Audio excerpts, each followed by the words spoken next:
तो hello friends, केम छो तमे? स्वागत है आपणो आजना नवा विडियो में। आज आपणे बात करवाना छीए बोटाद-अहमदाबाद जे रेलवे लाइन छे तेनी।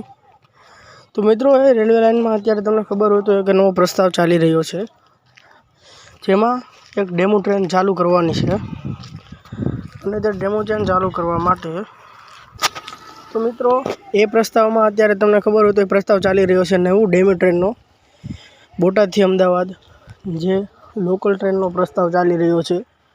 अने ए प्रस्ताव में दोस्तों तमने खबर छे कि ए प्रस्ताव अत्यारे लगभग पास पण थई जाय तेमां छे, कारण के ते बोटाद थी अमदावादनी आपणे घणी समय पहला पण एक तमने खबर होय तो कि तेमणे जाहेर कर्युं हतुं पश्चिम रेलवे डिविजन वाळाए। तो दोस्तों अत्यारे पण ए प्रस्ताव लगभग ठराव अत्यारे नाखवामां आव्यो छे अने हवे एवुं लागे छे कि हवे फाइनली आ ट्रेननु जे नवी डेमो ट्रेन छे ते चालू थवानी शक्यता छे दोस्तों। तो दोस्तों तो ये ट्रेन लगभग